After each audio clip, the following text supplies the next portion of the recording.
Good morning, everybody. Happy Tuesday to you on this June 17th, 2025. I have all of your stories for your rush hour ride to work. And on today's episode, we'll be discussing the national anthem sung in Dodger Stadium by Neza, and she continues to speak out about her decision to sing in Spanish. She spoke to Hot 106 LA. I'll share what she has to say about the updates there. Blake Lively had a motion denied, couple motions getting denied. This one trying to find some information about the investigation that went into her complaint from when she was working on the film. We'll break that down. And then a cryptic warning from current President Trump as he tells Iran to evacuate their capital city, a city of 10 million people. Absolute bizarre stuff. Are we on the precipice of a global war? Questions I wish I did not have to ask you guys right now. But look, I see us as kind of people waiting to go to work. We're sitting on the bus stop together. We're hanging out in the bus. I'm sitting shotgun in the car. These are the stories we need to talk about. And then we've got Tucker Carlson turning on Trump and Trump's response to that. Let me tell you, it is not kind. And we'll have more on the possible breakout of this war. So lots to get into. These stories and more. It's all starting right now on The Rush. I've got a couple updates regarding the protest that happened over the weekend, the unfortunate shooting that took place in Salt Lake City. We now know who the victim was and also the assassin from Minnesota. We'll have an update on that. But first, the powerful vocals of Nessa. She joined Power 106 LA and continues to share her story as it picks up momentum. Have a listen to this. Just to set the rumors straight. First, we asked if I could do both. We're talking weeks prior. Right, yeah. Before all of this was really has come to a head. Yeah. You know, if you said so, she asked permission to sing in English and in Spanish weeks prior. Correct. Got you. Correct. And now their response makes sense. All that they responded with was like a PDF of like the guidelines for like the maximum time that I would have. Got it. So no one said no, she can't do it in Spanish. They just showed you like, hey, you won't have time. So yeah, they're like, well, you have a 90-second window. And so me and my manager were like, okay, I was like, maybe I can just do it in Spanglish, like for the 90 seconds, like that'll work. And then just that week hit, man, and just the more I was seeing online, I was like, actually, no, I'm going to do it fully in Spanish. So I got there and started rehearsing with my organ player, and she walked in and was like, no, sorry. You're not. Did you know, like, as soon as you made that decision that you would not be welcome back at the Dodgers organization probably ever? I was ready for anything. I knew what the vibe was instantly when I opened my eyes and I saw that she had disappeared because she was standing right by me. I felt so, like, icky, if that's, like, the good word. After that, I got out of there. What no one really knows is, obviously, they called us 10 seconds after it happened. Right. And she said, don't email us, don't call us ever again. What? Your clients are never welcome here ever again, to my manager. So technically that feels like a ban. Yeah. There's also all these narratives going around being like, she's lying. They never told her she was banned. Right. But I'm like, that kind of feels like a ban. What do you think this is? Yeah, I mean, not only was she banned, but all of her clients from her manager. So, again, find out who those clients are and let's get them some other work. You know, listen, I mean, the organ player probably just doing her job, probably afraid of her own. I'm assuming the organ player is also the person in charge of talent that performs at these events. So, very interesting stuff as the story of Nessa singing the Spanish version of the national anthem continues. All right, so the ICE protests were mainly peaceful, but there were a couple tragic stories in Salt Lake City. The protester that was shot dead was actually a Project Runway fashion designer. Arthur Folasa Alu, a fashion designer famous for appearing on Project Runway, fatally shot at a No Kings protest over the weekend in Utah. Again, it seemed as though he was just a perfectly innocent bystander. So real tragic to see that there was political violence that played out over the weekend. I'm not surprised that there was. I actually thought it would have been a lot worse. Here's actually the local lady in Minnesota who described the moment she actually thought she saw the suspect, the assassin who was on the loose. She's the brave hero who was able to spot him in a field. Have a listen to this. As I was leaving the driveway, you could see him squatting in the culvert, and I started pointing. I'm like, there he is, there he is. I was backing my truck up, And as I was coming, I'm like, Dad, there's somebody in the grass. And I'm like, it looks like the SWAT team. And I'm like, oh, they're clearing properties. So that's what I figured it was. And then the more my brain registered, I'm like, Dad, there's only one person. There's no vehicle. And then I started freaking out. And Dad's like, you need to get out of there. You need to call somebody. And I watched him walk, and I drove right by him. But, and he came to the culvert, and then he ducked down, and I was shaking, freaking out. They were clearing out to open up the roads. There was another one coming down the road, and so I waved my arms and I flagged him, and he's like, is everything okay? And at this point, I'm shaking. And I said, no, there's a person. I saw a person. He looked like SWAT team. He was in black. And I said, he was in the grass. He's in the culvert. I didn't think he was in the area at all. Like, I thought it was planted. I thought he was long gone. I've never actually heard anyone ever talk about a culvert before, but they've caught the culprit in the culvert, and good for her. Maybe she might have saved lives there. Of course, you never want to be spoken about on The View, especially if you've done something wrong. The ladies of The View, they'll get you. And here's Mike Lee. After this real tragic event took place, he took to Twitter to make jokes. This is an elected official. How bizarre. Here's what they have to say. I think people need to check in with themselves when they hear someone is attacked in their house. If their first response is not feeling gutted and heartbroken without any identifiers, I don't need to know anything. If that was not your first response, you're part of the problem. Yeah. And elected officials, speaking of them, you've got Mike Lee out of Utah, who is either mocking what happened here when he tweets things like, this is what happens when Marxists don't get their way, or nightmare on Wall Street. This was within hours of the loss of life and the brutal attack in these people's homes. In any other job, you would be fired instantly. Yeah. I don't know what is wrong with our government that someone is not immediately removed or punished. And what I would say is right now, if the HR of our government does not solve this problem, the people better be watching. This man is back up. It's a minute. It's like 2028. But being on the ground right now and coordinating how you replace people like this that can speak that way about other Americans. Well, I agree. I absolutely agree. So the fact that we have elected officials that would have such a lack of grace, it's like, look, like I said, you expect that out of some trolls online. Vote this son of a bee out, right? I mean, we have to restore some sanity to our elected officials. They represent us. They represent the best version of us. We at least aspire towards that.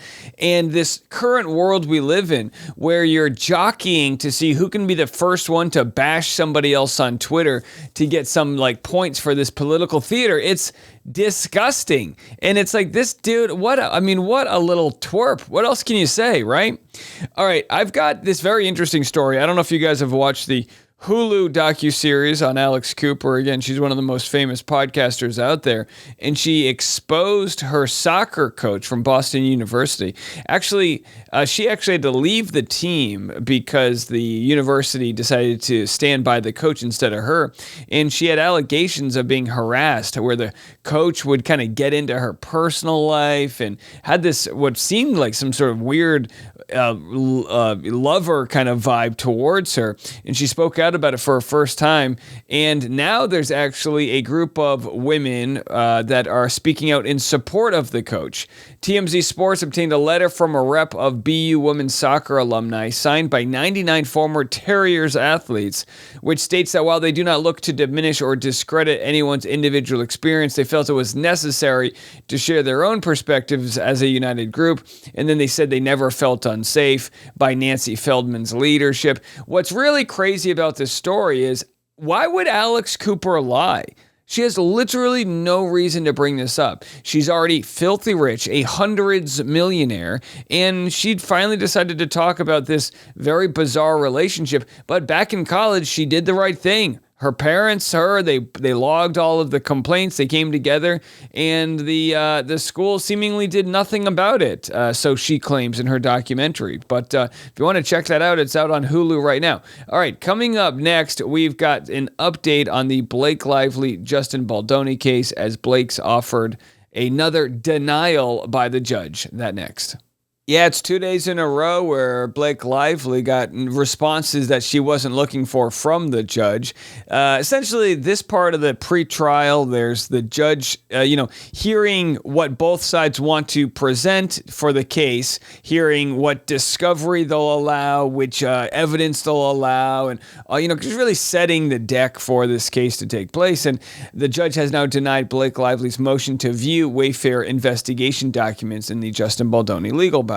These would be the documents from the third-party investigation that Justin Baldoni's Wayfair did while filming the movie, right? She made claims of harassment and whatnot on set, and then they hire a third party, which is part of the protocol. But the judge has ruled she can't have access to that as it's privileged, attorney-client content there.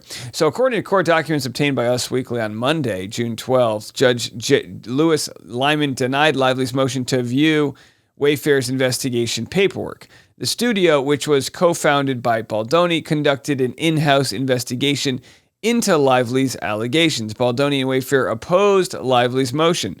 The judge ruled that the documents are protected under attorney-client communications or attorney work product.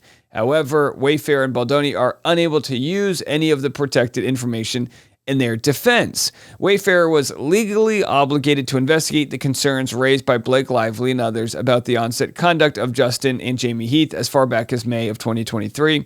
Lively's lawyers, Ezra Hudson and Mike Gottlieb, said in a statement. Among other claims, Ms. Lively sued Wayfair specifically for its failure to conduct such an investigation, an independent cause of action under California law, and the sixth cause of action in her amended complaint.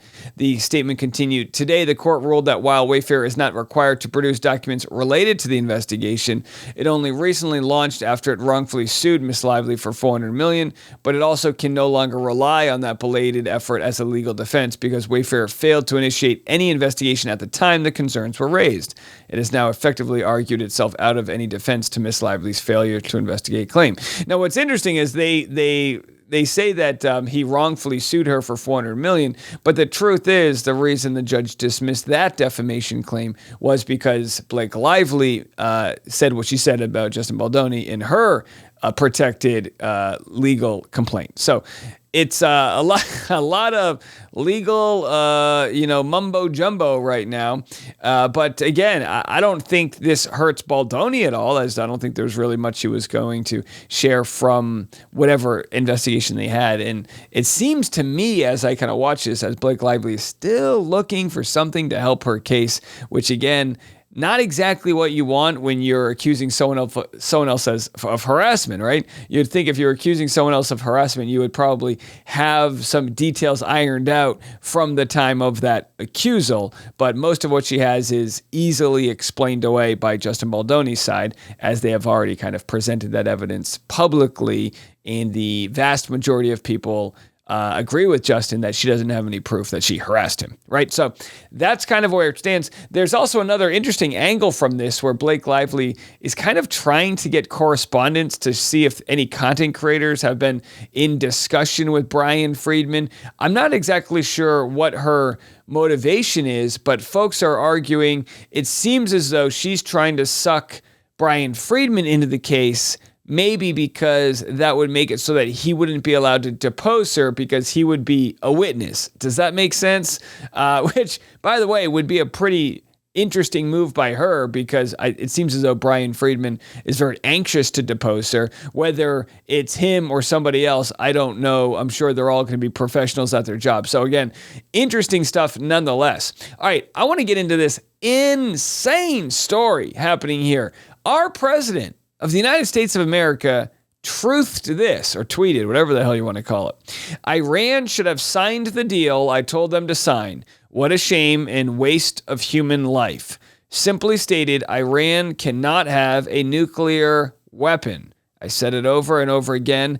Everyone should immediately evacuate Tehran. This is the capital of Iran. This is 10 million people. This would be like saying, imagine if the president of a country in the Middle East said everyone should evacuate New York City. We would be going crazy. People would die trying to, get out of the streets and there'd be a mad rush. Like, what the hell's going on? This idea that he's telling everyone to evacuate, there's several reasons why. It could be him bluffing, which again would be cruel to tell a whole group of people in another country to evacuate. It could be biological warfare. It could be a giant bomb. It could be a whole bunch of different things. And simply put, Americans are not standing for this whatsoever. It's obviously there's been a lot of different things with the 5 months of this administration where people have been on the fence or in conflict over. But now what we're seeing is the cracks are really exploding in the Trump MAGA movement. And by the way, check this out. Not a good sign. I saw this posted on Reddit.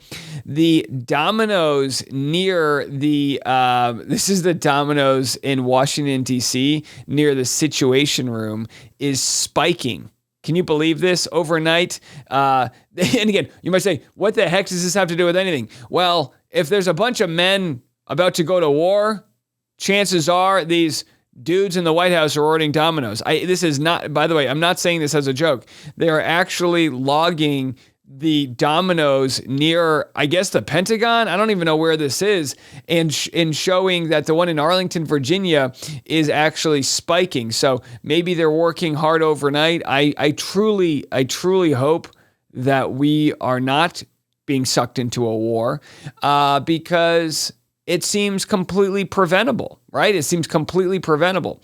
Here's Tucker Carlson discussing what's about to go down with regard to the wars, and he also speaks about his firing from Fox and really shows that he now believes Fox was a company that rooted on wars that hurt the American people. The Fox platform is it's so disgraceful. There's so many good people at Fox. I worked for the Murdochs for, all in over 20 years. I always liked them. I like them now. I'm not attacking them personally, and tons of people at Fox are my friends. There's a lot about Fox that I love, and they were kind to me, always. Even when they fired me, they were nice. I just want to say that. But the one theme that runs longitudinally through the history of Fox is the promotion of wars that don't help the United States. Why is that? It's the owners. Wow, he says the owners are committed to promoting wars that don't help the United States. Now listen, I remember when I studied abroad in Europe when George Bush was essentially lying us into a war, looking for weapons of mass destruction. I mean, we were attacking the wrong countries. We were all over the place. Tens of thousands of American lives lost. I come from a broken family, in part from a father who fought in a senseless Vietnam War.